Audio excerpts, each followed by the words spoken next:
We're currently standing outside of the old Fourth Creek burying grounds in Statesville, North Carolina. It was constructed usually around 1756, and they buried here through 1888. As you can see here, I'm standing in front of a plaque that was actually put up in 1934.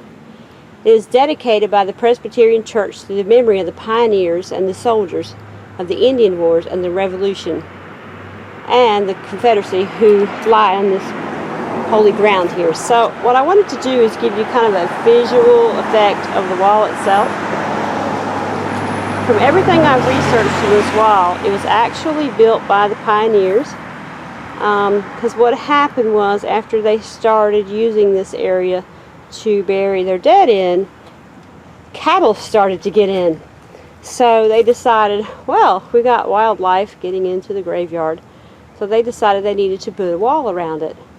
Well, unlike most places of today where you go out and you buy your wall or whatever, you go to a rock quarry and buy the rock that you're going to use.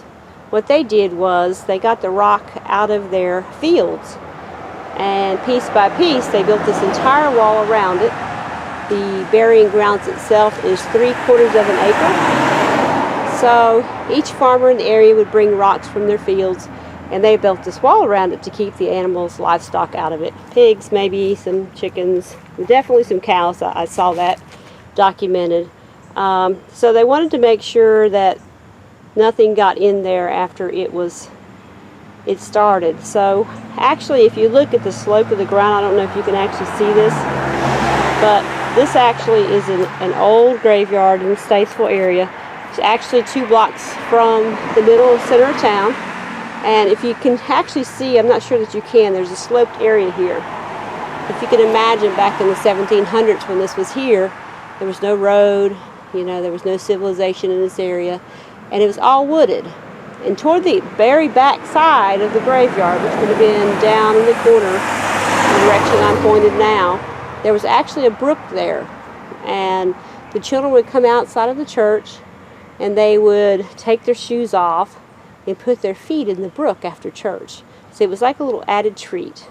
And I also saw stories of where people would actually come in after church, and they would come out and they would have picnics in this area, so they could eat lunch or dinner with their loved ones.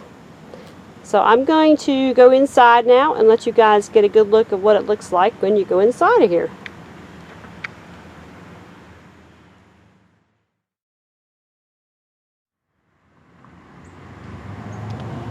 Okay, this is one of the entryways. There's actually 2 gates like this on the outside, and then there's one small gate on the back side of the graveyard. This is actually a graveyard, not a cemetery. I apologize. So as you come through, you can see there is a huge walkway as you walk through, and there at the very back, you can actually see a bench area. People would sit and visit with their loved ones. And I still see people in here from time to time, just enjoying the day. So I want to kind of give you a little pan of what the area looks like from this gate when you come in. So when you come in, you'll see some actual stones here. And I find it very interesting to see the symbols that are in here. So there's one of them. And this particular one says it's Major Simpleton. He is not a family that I have researched yet, but I do intend to research his family, because it looks like he's probably was a very prominent person during that time, and I probably need to check him out some. So I'm going to pan around a little bit more here for you, just to give you a little view of what's going on. And as I'm panning, I see a stone right there that seems to be starting to become damaged. Looks like it's maybe a fallen before. Looks like it's cracking out the bottom. So it may be one of the next ones to go.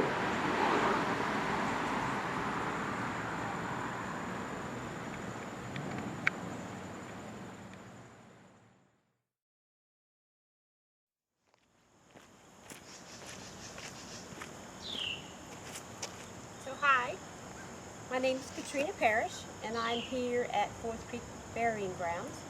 It is one of the oldest cemeteries in Statesville, North Carolina. And I'm here today to give everyone a great look at what we've got here. There are a lot of things here that people are not aware of. One good thing about this place is what people don't realize is the old graveyards and cemeteries have a great deal of history in them. And people just go by every day and never even notice it. So I wanted to give you a little visual look of what's remaining here in the hopes that maybe someone looking for their ancestors later on may be able to find them. So a little bit about it was back in the early 17 and mid 1800s. Some settlers came down from Pennsylvania and from Maryland. And when they got their way here, they made their way to this area, which is now called Statesville, North Carolina. They had a Presbyterian church that was actually called the Meeting House that was right across the road from here. And it was actually constructed of wood. So they had a huge church there. I have to imagine it was huge because some of the family members would be 12 children long. You would have big families because they needed big families to work all the fields. So a lot of people would be going to this area. So I have to imagine that the church itself was huge. But there's a lot of history inside of here. There were a lot of good people that lived in this area. A lot of Revolutionary War, a lot of Indian War, a lot of Confederate War soldiers are here. And I think it's a place we need to save for our future. You can't go forward until you know where you came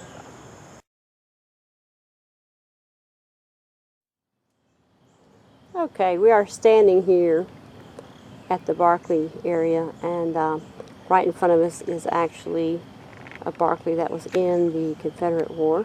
His name was Robert James Barclay, and he actually died during the Confederacy War. He died at Nottingway,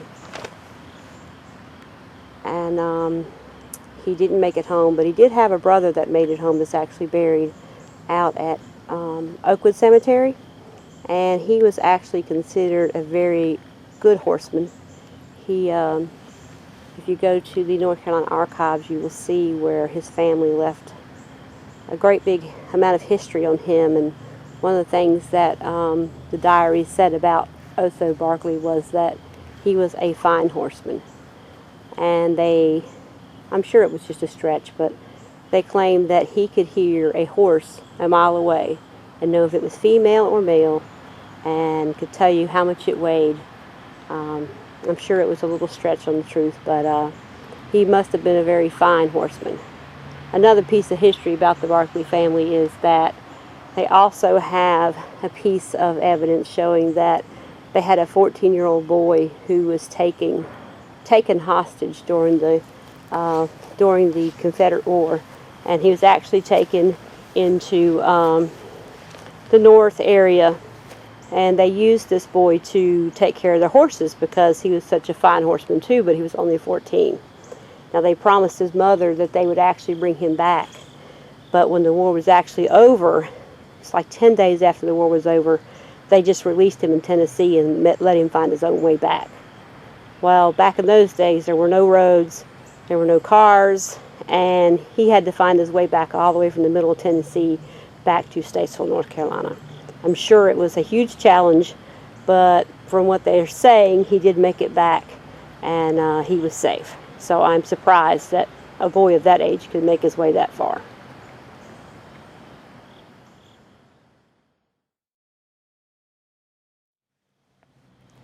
So right beside him is James Barclay. James Barclay was his grandfather, and James Barclay's mother and father is buried in Thyatira Cemetery in actually Rowan County, not too far from here. But they were settlers here too, and their dad actually, Henry and Mary was his parents' name.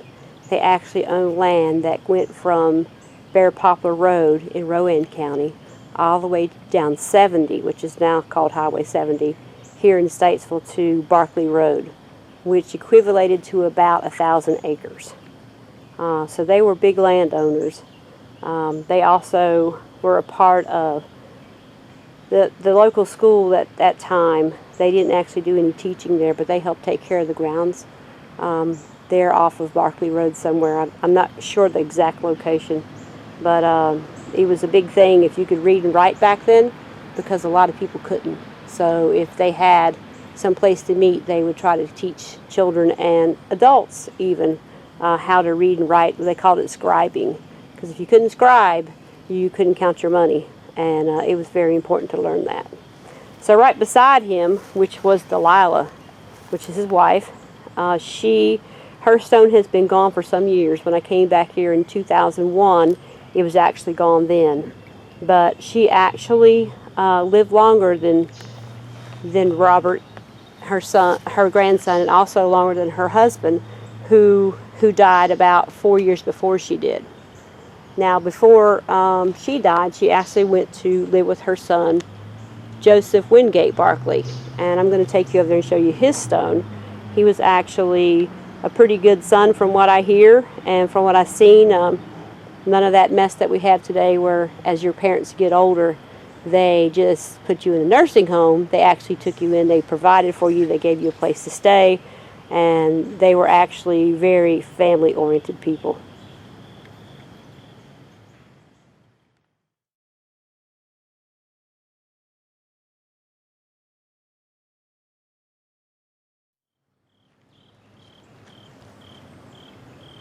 Okay, we are now at Joseph Wingate's site, and as you can see, his stone is actually fallen.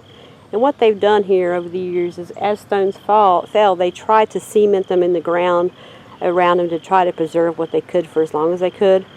But if you look really close here, you can see that the damage on it is actually starting to show. So he died in 1882. He was 57 years old.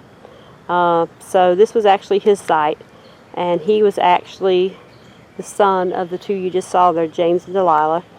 And the actual grandson over there was not actually his child, it was his brother's child. His name was Thomas J. Barkley, and I believe his middle name was James, but I'm not really sure on that. But the Barkley family at that time was pretty prominent in this area. But the thing about this particular area in here is it was actually sold to the church back then by a Ferguson Sloan and his wife Elizabeth, and they sold the actual cemetery area in the church to them for 5 shillings. So there was actually 5 original members of the church who donated 1 shilling each to make sure they had a burying ground. But in that deed, whenever he actually sold it to them, he put in there that this was to be used for a burying ground. It's 3/4 of an acre, and it was also a spot saved for him and his wife. So that's kind of a unique piece of history there.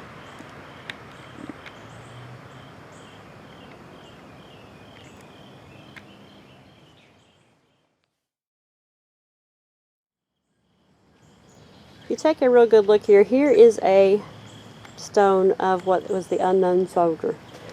So back during the Confederate War, they actually had a young man come through town who was on his way home, but they don't know exactly where that was.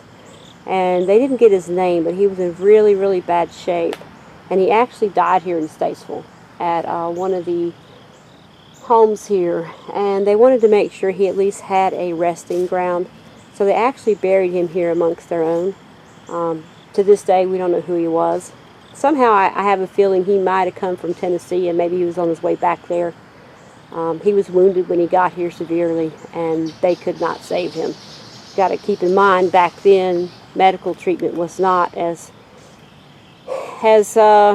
well practiced as it was here. And if it was during that time when that war was going on, most of the military had taken, or they had volunteered, I wouldn't even say taken, them into service so they could help the soldiers then. So there wasn't many people left. Some housewives and some ladies of maybe doctors' wives that were still around that helped take care of people, but there wasn't a lot of medical people in the town whenever the Civil War was going on. There are other Civil War grave sites here. There's a couple over this way. But there's also some Indian War sites here, and there's also some Revolutionary War sites here. So these are pretty prominent pieces of evidence that this place has been here a long time. And the thought of it just crumbling away is pretty disturbing. That people don't respect the history here, and they don't respect the people that actually fought to keep this land for them. When the settlers first got here, the Indians were already here. So unfortunately, like most people do, when they want something, they took it. So they had to push the Indians back in order to take the land here and call it their own. So, you know, it's another bad piece of history that happened. I'm not very happy about it, but it is history, so we do need to mention that, you know, it is a part of what made us who we are today. So if you see there, that's the back part of the wall. That row back there is row 41. So the Barclays here are actually buried in row 40. I've got a couple more little sites I wanted to show you. Has some interesting stories behind it. So let's go and move on.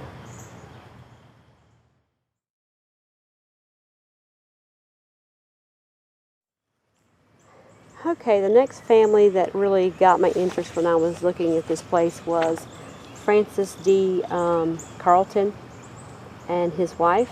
And what actually, with this fine guy here, he was actually wounded in Chancellorsville in the war. And what he actually did was, he was actually lieutenant in the 4th Regiment of North Carolina. So he was considered a really, you know, big war hero back in his day. And what I found very, very interesting with this guy is that him and his wife had 6 children.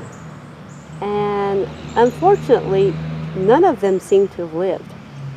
I'm not sure what happened to them, but I'm going to walk over here to the children's graves, but there were actually 6 of them. So if you look really close to the ones that are remaining, as you can see, they've actually put them in concrete to try to save as much of it as they could. But if you can actually see that, it just says infant son of F.D. and Belle Carleton, which is Francis and Belle Carleton. So the one thing that a lot of people may not understand, here's another one here, was the fact that when people had children that were either born stillborn or they didn't live longer than a day, back then they didn't name them. They thought that it was inappropriate to name them. Some religions actually thought that if you named them, you were condemning the next one to die. I'm not sure what their actual beliefs were, but they had a total of 6 kids, and all 6 of them died as infants. So I don't know if they actually died in childbirth, or if they were born stillborn, or if they actually, you know, lived for a small amount of time. But I thought, what tragedy was that? You have 6 children and none of them lived. That would be horrendous. I do think that they actually had one child that lived, but she is not in this cemetery. I'm still searching that out. So I do think that pretty disturbing, though, that of all your children, if you had 7, only 1 lived. And the one that lived, I believe, was a girl, from what I saw. I'll try to research that a little bit more, but 6 deaths. I just can't imagine the grief that that family went through. And him being such a hero to the community at that time, and none of his children lived.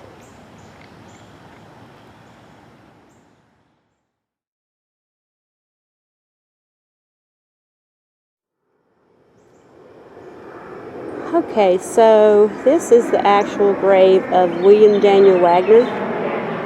He was born in 1834 and he died in 1884. So he was actually a Confederate soldier, and I don't see his wife's stone, but there should have been, and also his wife should have been here. Her name was Mary Miller Wagner, and she died in 1890.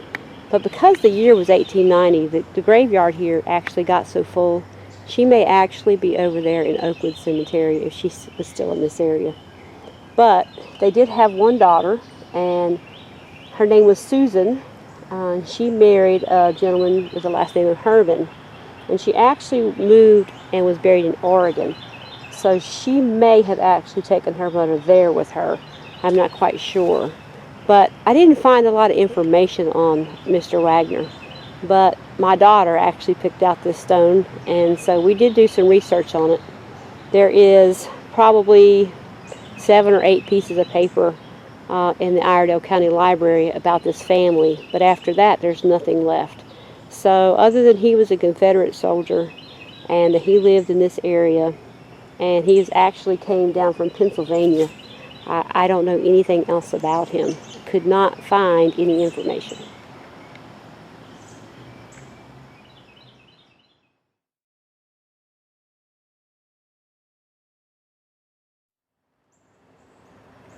I thought this was a very unique piece to find. It says, scattered to the memory of Thomas Archibald, who departed this life at 62 years of age. So basically, he, if you'll look here, you'll see he actually has an actual Revolutionary War plaque that was put here by the Daughters of the Revolutionary War. So they've actually put this here to honor him. So it was dedicated in 1986. But his actual stone is still here, but it has fallen, so it's taken some damage. You got to consider these things are really, really old. So I'm surprised that many of these have not just disappeared. Over the years, at least in the last 15 years, I noted that there are at least 15 or more that is gone. So I'm not sure how many more has left just due to age, and there has been some vandalism, my understanding, in this sacred ground, and there's also been some squatters. So I'm not sure how much is due to the fact that people are just disrespectful, and myself, I would not do that, but there are some people who have no upbringing apparently.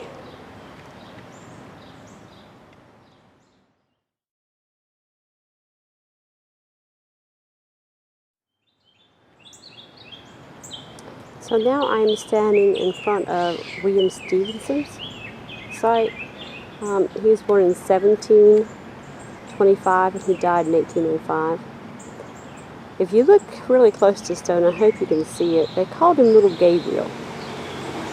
The reason they called him that, from everything I've read and people I've spoken to, is that when he was here at the church, the original church was actually a wood structure. And when he was here at the church, he was so good at prayer that they say that when he prayed, it would rock the house. That they could feel the Spirit of God, and that he was a saint living amongst them. And he was a very fine person to have in the congregation.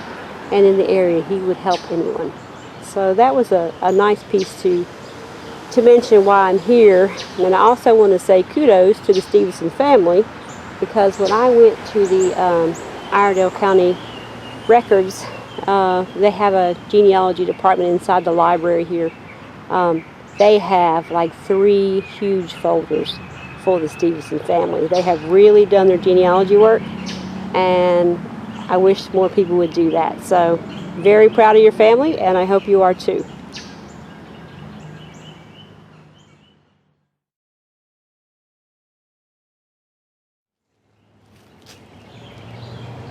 As you can see here, there are also some plots that were actually above ground.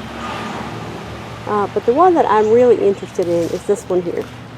So they say that Miles Nesbitt, I don't know if you can actually read this very well, was actually not a believer in God. So whenever before he passed away, they say his family was begging him to please repent and take on God, and to ensure that he would be forever taken care of. Well, he did not like the idea of that. He did not believe in anything he couldn't see. So he said on his deathbed, if there be a God, let him strike my grave when I'm gone. So the myth or the story goes that the first rainstorm that came along and there was thunder, this actually was struck by lightning. The very thing that he said he wanted as proof that there was a God. So his family thought, well, maybe that was a fluke. So they replaced the top of the stone back to all the laborers and make him a new stone. They put it back up. And again, the next lightning storm, it was struck again. So then they were a little suspicious. Well, I'm not sure what we should do. So they replaced it a third time. Well, after the third time, it got struck again by lightning. So the family members in the church just decided to repair it and not replace it. So you can see where the stone has been cracked here. And they say it was actually done by lightning. And that he actually tried God by not accepting him, and then by daring him to actually strike his grave after he was gone. And apparently it took place, so you be the judge of that.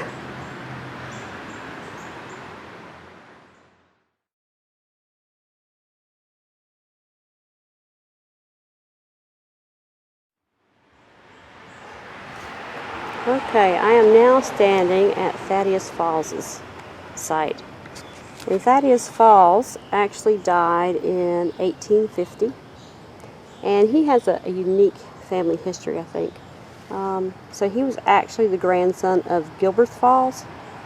And Gilbert Falls was shot in the Battle of the Horses in Lancaster, North Carolina in 1870.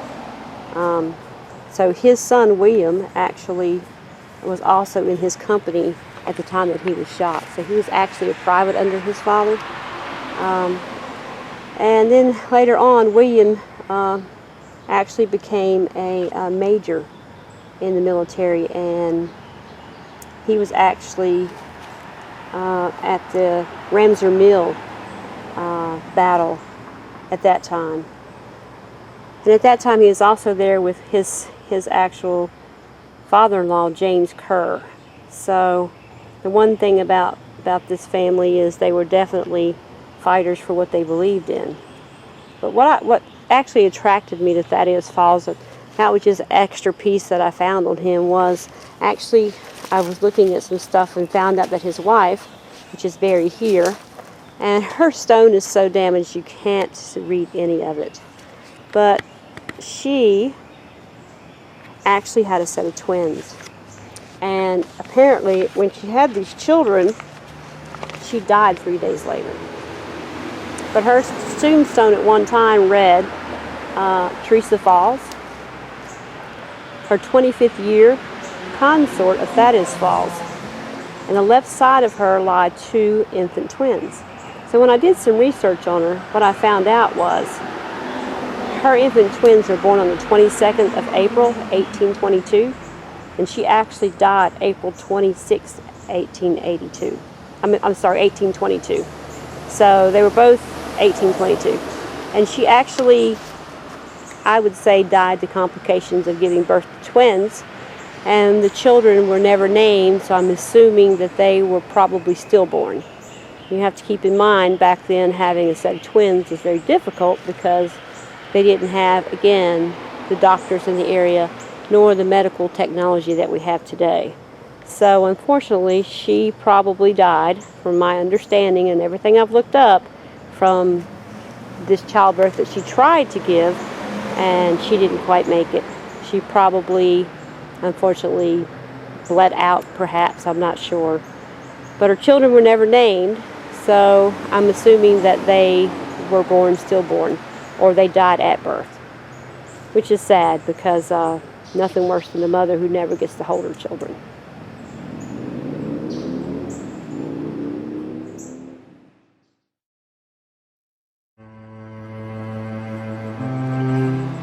As you can see here, there's actually a walkway that goes through the entire burying grounds, and it kind of winds around between trees and different things that are planted in the area.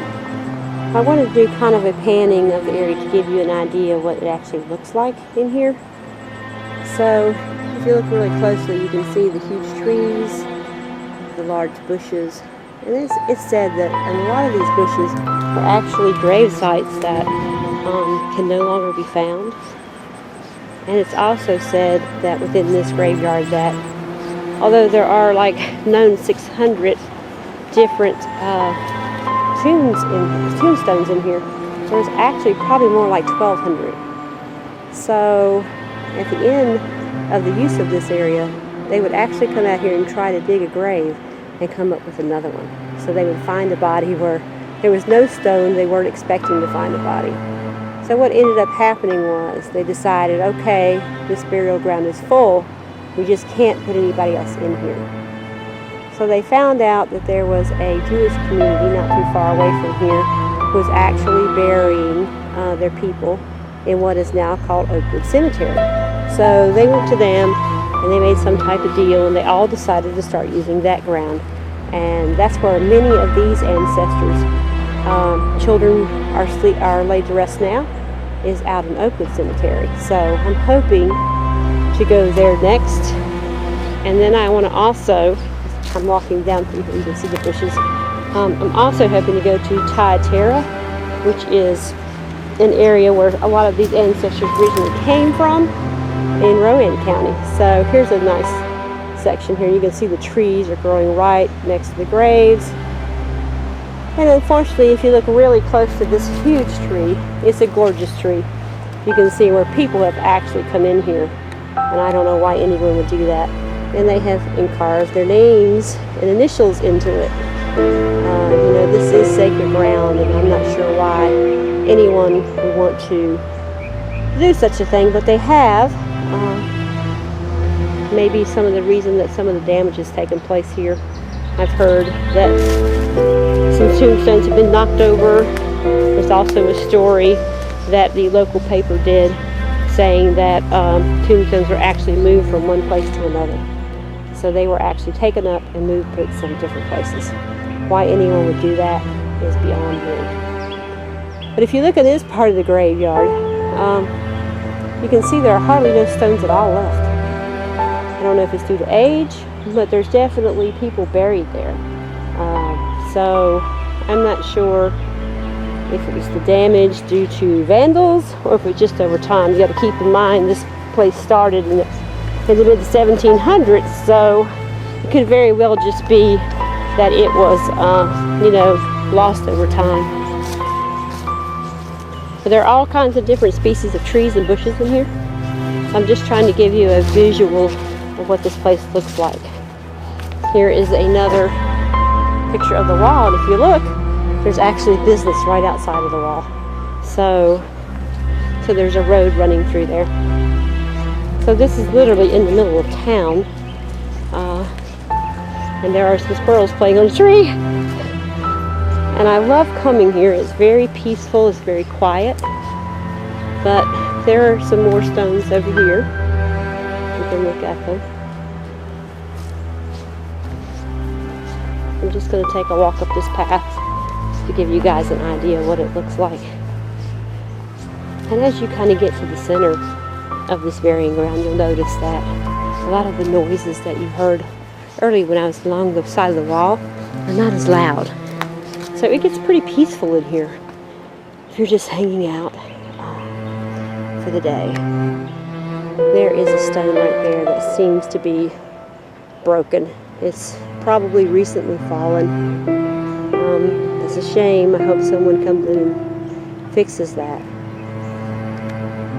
So this burying ground was actually owned, like I said before, by the church in the beginning, Presbyterian Church. And what happened was in 1933, they decided that the upkeep of this facility was so hard and they could not keep it in a satisfying level. So they donated the actual burying ground itself to the city of Statesville.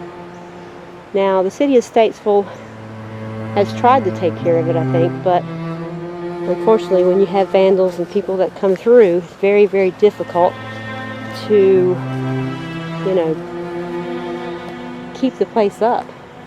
There is a second bench where people can sit when they come, have a nice, peaceful day. So, although I did call the city of Statesville to ask if it's okay if I actually filmed in here, They said as a private citizen I could, but they would not endorse or be affiliated with it at all. So if you're watching this, keep in mind, you know, the city said I am allowed to actually come here and film some things, but I am not allowed to say it is a part of the city's program, because it's not. So here's one that actually fell. It looks like they tried to put some of it in the ground there, but I'm not sure who it is. You can't really see very well. So again, there are some of the above ground burial sites that are in here. And look at that huge tree. That thing is huge. Very peaceful in here.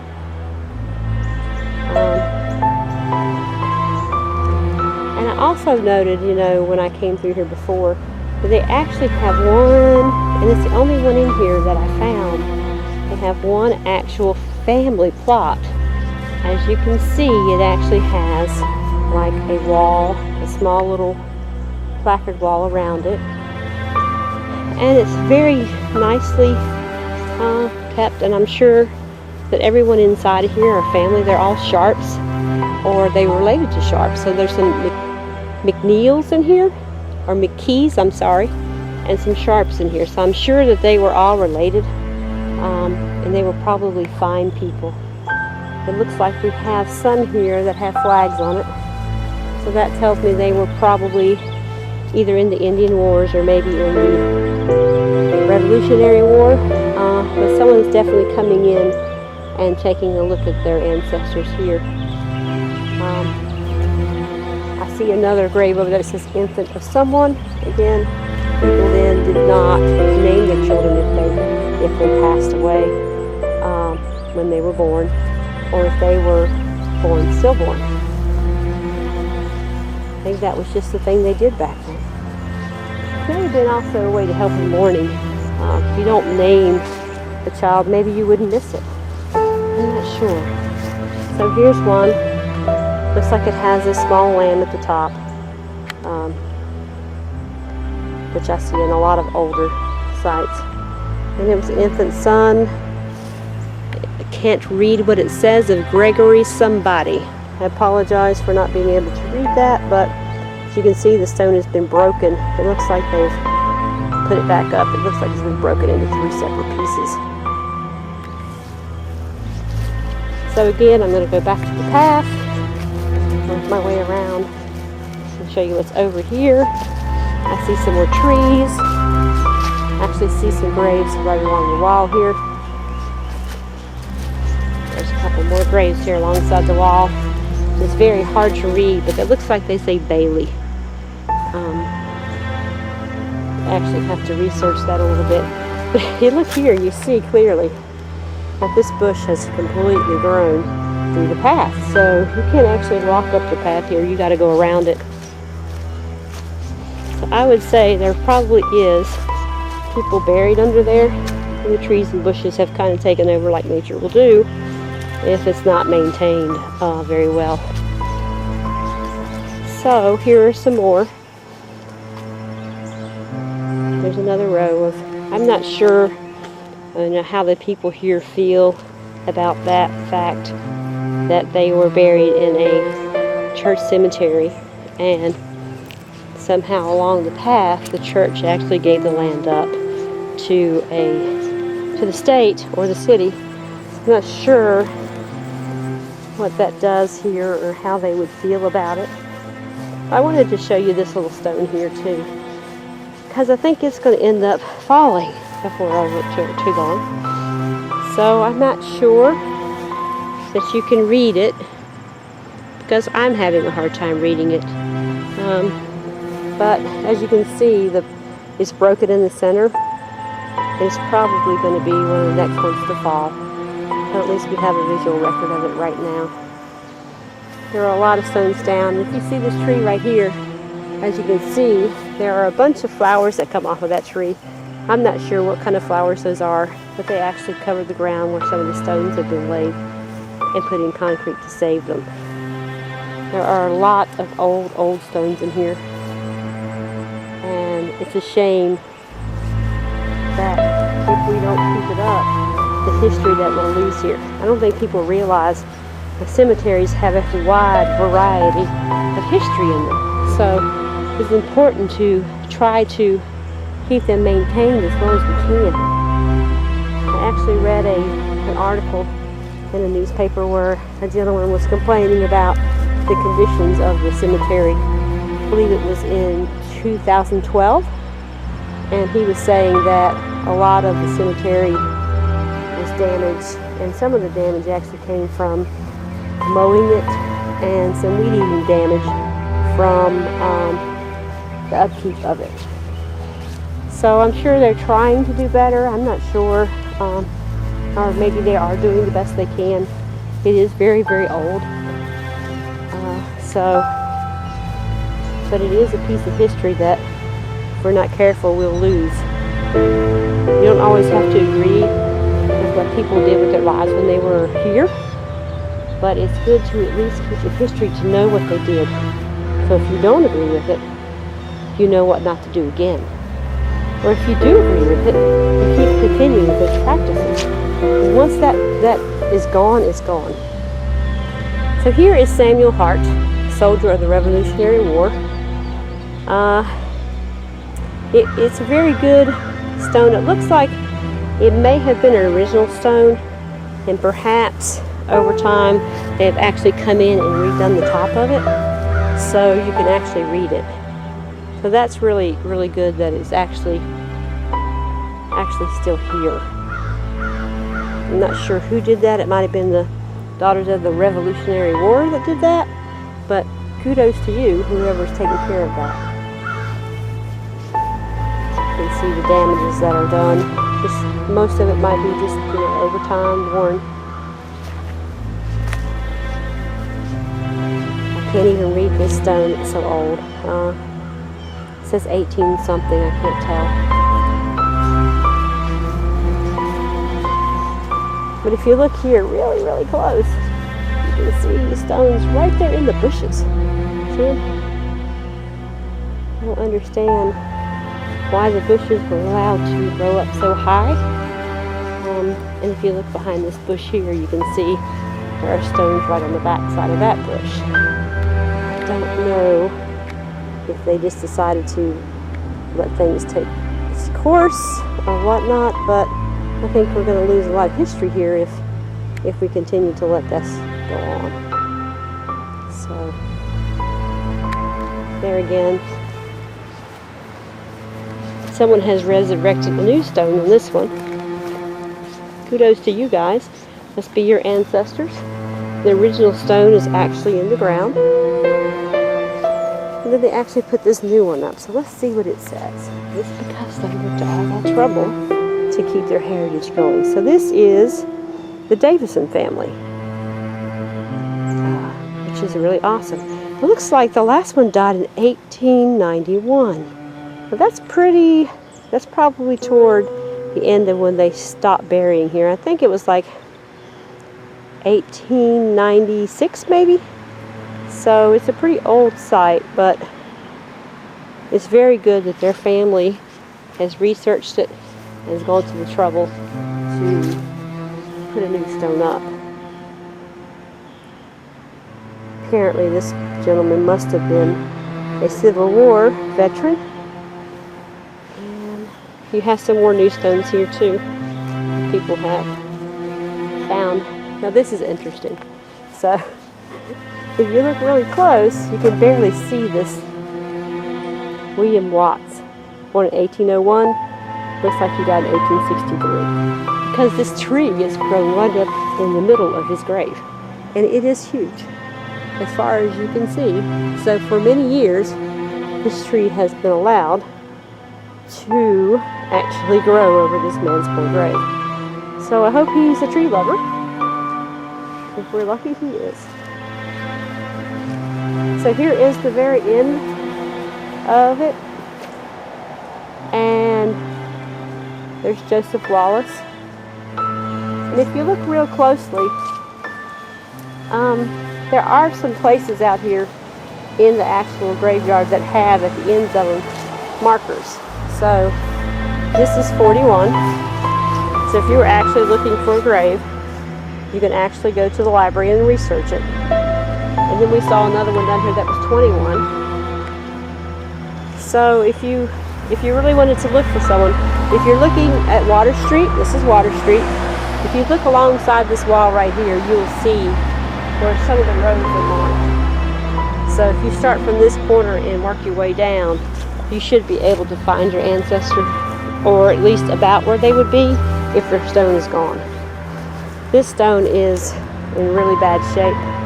I don't know who this is, but you can't read any of it, and it is damaged.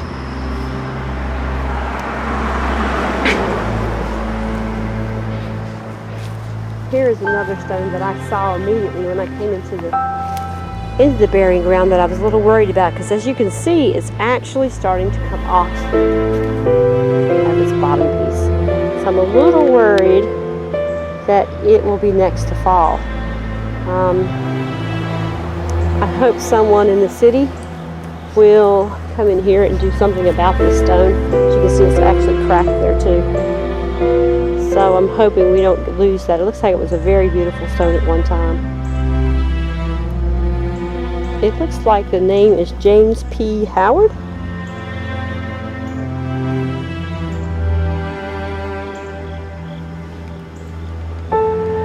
Very pretty stone. It looks like the stone there has fallen too. So I'm not sure who that was. The pieces are just kind of laying up against them.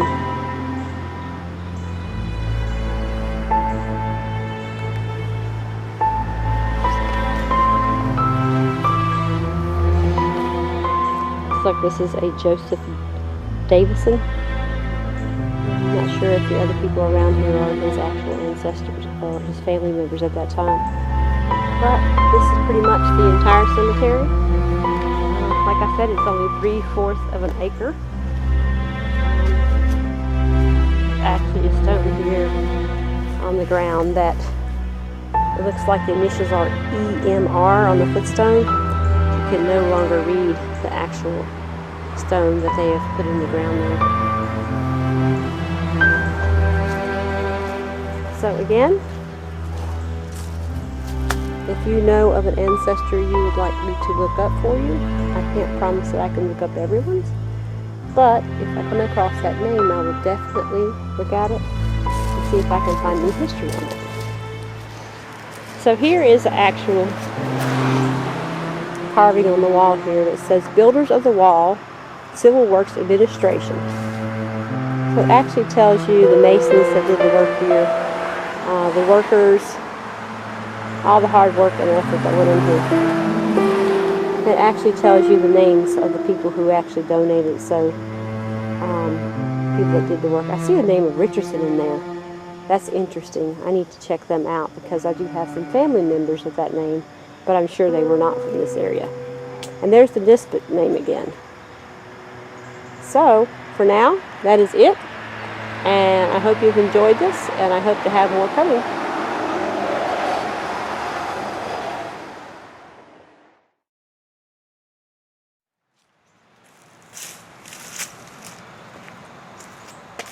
So before I leave this historical site, I wanted to give a shout out to my friends at Dark Moon Rising Radio.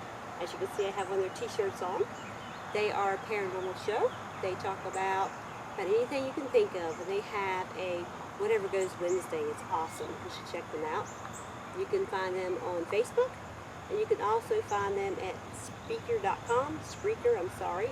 It's Spreaker. Check out the site and let me know what you think. And for the locals here, as you can see for this video, I actually did feature 6 families. I would like to do more videos like this and feature 6 to 8 at a time on this site and surrounding sites. So if you have any history you would like to discuss about your family, please let me know and I will check it out. Maybe they'll get featured in the next film. Thank you.